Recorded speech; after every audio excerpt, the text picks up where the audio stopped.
Nakakapanghinayang talaga mga kaibigan si General Nicolas Torre. General Torre, dating PNP chief na ngayon po ay General Manager ng Metro Manila Development Authority.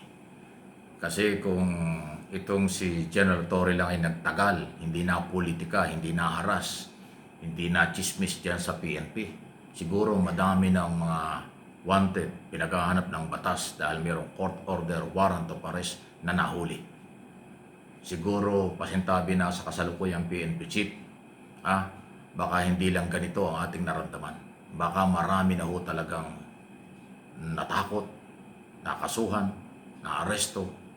Kasi si Torre ay mayroong record na kahit sino basta may warrant of arrest, hinuhuli niya. Katulad ng kanyang ginawa doon sa magkaibigang Digong at saka Kibuloy.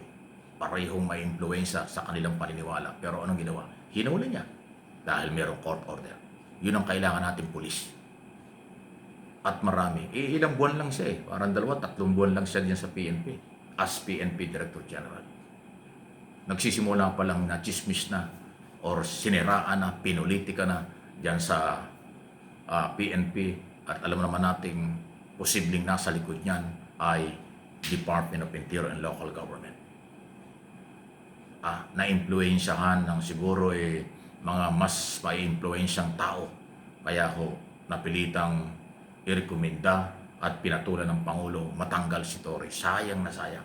Alam niyo kung nagtagal si Torre dyan? Kasi kung hindi ako kakamali, ang retirement, official na retirement yan hanggang 2027 pa next year pa Kung tumagal lang 1 taon o 1 taon kalahati si General Torre sa PNP as Director General, marami hong pagbabagong mangyayari. Hindi lang sa hanin ng kapulisan, kung hindi sa mga pinaghahanap ng batas. Tapos kung halimbawa, ilalagay mo dyan si dating Senador Trillanes.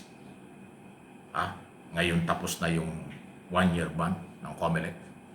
Gagawin mo secretary.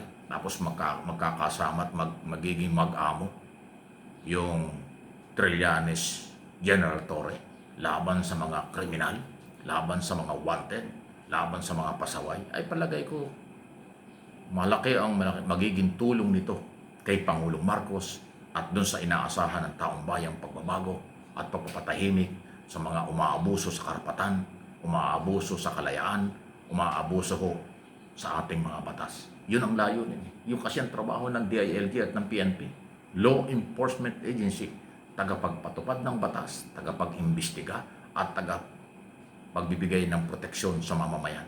To serve and protect ang trabaho ng PNP. At investigasyon. Hindi pwedeng puro proteksyon lang. Sila yung magpapatupad ng mga court order. Ang dami na ho ng mga may kaso sa flood control scam. Ang dami na ho na may mga warrant of arrest na matagal na. Taon na ang binibilang. Wala pang nahuhuli. Wala pang sumusuko. Di ba? Ayaw ko ng pangalanan. Ang dami po na may mga personalidad. Dahil may mga pera, may mga impluensya, hindi sila bumabagsak sa kamay ng batas. Ako sa akin personal na pananaw, kung magtatandem, kung nagkaroon ng pagkakataon, si General Torre ng mahaba-habang panahon sa PNP, tapos si Trillanes ang ilalagay sa PNP, o sa DILG, ang dami hong magagawa niyan. Safe si Pangulong Marcos sa mga personal na atake. Safe si Pangulong Marcos sa mga destabilizer. Safe si Pangulong Marcos sa sobrang politika. Maniwala kayo. Ngayon, pasintabi na sa mga nakapwesto. Wow!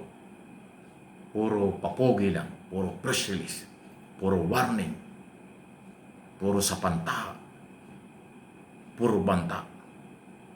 Pero yung aksyon ng kanilang mga opisina, base sa kanilang kapangyarihan, alat, kulang na kulang.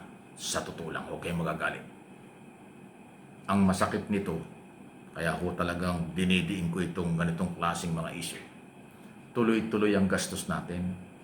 Hindi naman ho lumiliit ang ating gastos sa taon-taon at sa mga opisina ng gobyerno. Trilyon taon-taon ang gastos natin sa kanila. Daan-daang bilyon ang ginagastos ng bawat departamento. Wala naman departamento sa gobyerno na milyon lang Puro bilyon ang pondong ibinibigay taon-taon. Sa PNP, bilyon ang pera niyan. DILG at PNP, ilang bilyon taon-taon. Di ba? Department of Justice at NBI, ilang bilyon ang taon ang pera nila taon-taon. Lahat ng departamento, bilyon-bilyon ang pera. Kasi nga 6.7 trillion ang budget natin ngayong taon. Next year, tataas na naman yan. So, ganong kalaking pera ang ginagamit bilang kapital sa pagpapatupad ng batas para sa mga proyekto, para sa pansweldo sa tao, pambayad sa utang, operation gagamitin ng militar at pulis at NBI para sa pagpapatupad ng batas. Ganon po. Ha? Di ba? Hindi ko sinabing lahat corrupt. Hindi ko sinabing walang nangyayari sa lahat ng perang ito. Ang sinasabi ko lang po, ganyang kalaki, taon-taon ang gastos ng taong bayan ay malaki. Pag hindi pa nakolekta ng mga ahensya ng gobyerno ang mga proposed budget every year, mangungutang tayo again. Pilipino ang collateral sa mga utang at inuutang. Tayo magbabayad. Pag alis ng Pangulo, tayo ang iniwan ng utang. Wala namang Pangulong walang iniwang utang. Noong panahon niya ni Duterte, mas lumaki ang ating utang. Ilang trilyon ang kanyang inutang kasi noon ang daming problema. May COVID ng ilang taon, pagkatapos yung Operation Tukhang, natakot ang mga negosyanteng matitino, yung kakampi lang ang namayagpag. Walang kinitang gobyerno ng panahon yun. Puro utang. Yung mga project na yan, puro niloan yan. Kung di ako nagkakamali, umabot yata ng 12 billion ang utang na iniwan ni Duterte. During Duterte administration, mas malaki ang utang na kanilang ginawa. So, panahon pa nung mga nakaraang Pangulo ng ating bansa, 1986 o 1987 nagsimula ang 1987 Constitution kasi yung 1986 revolutionary government yun. 1987 naging matino na dahan-dahan kahit paano kasi meron ng 1987 Constitution. Mula 1987 hanggang ngayon, lahat ng presidente ang iniwan utang. Walang presidenteng hindi ng utang. Kasi nga malaki ang gastos natin kaysa sa income. Kaya lang kulang naman yung accomplishment ng bawat ahensya ng gobyerno at ng buong gobyerno kung ang pagtutuusan ay yung kaligayahan, kaunlaran ng bawat Pilipino. Wala. Bayad tayo ng bayad ng buwis, lahat ng ating tubig, ilaw, lahat ng ating ginagamit may buwis, lahat yan napupunta sa gobyerno. Pero kulang pa rin. Mangungutang, ulitin ko, tayo ang collateral. Pag alis ng Pangulo, iiwan utang pa rin. Ang susunod na presidente, mangungutang din. Lubog talaga tayo sa utang. Ganong kalaki ang gastos. Pero yung pagbibigay ng proteksyon, 100% sa bawat Pilipino, kulang na kulang. Yung mga dapat gawin, hindi rin nagagawa. Kaya huwag po niyo akong sisisihin, mga Marcos supporters, Marcos loyalists, o anumang sektor sa ating lipunan, kung bakit ko sinasabi ito. Kasi yan po yung nangyayari. Ang magdidinay dito ay yung mga tinatamaan lang. Yung mga nakakaintindi matutuwa. Yung mga sipsip at kakampi ng gobyerno hindi nakakaintindi, kasipsipan lang yon. Pagtatakip lang ng katotohanan. Ako hindi. Sasabihin ko ang totoo. Kasi ako ay hindi taga-gobyerno, ako ay mamamayang Pilipino, ako ay mamamayag, at ako ay mayroong prinsipyo.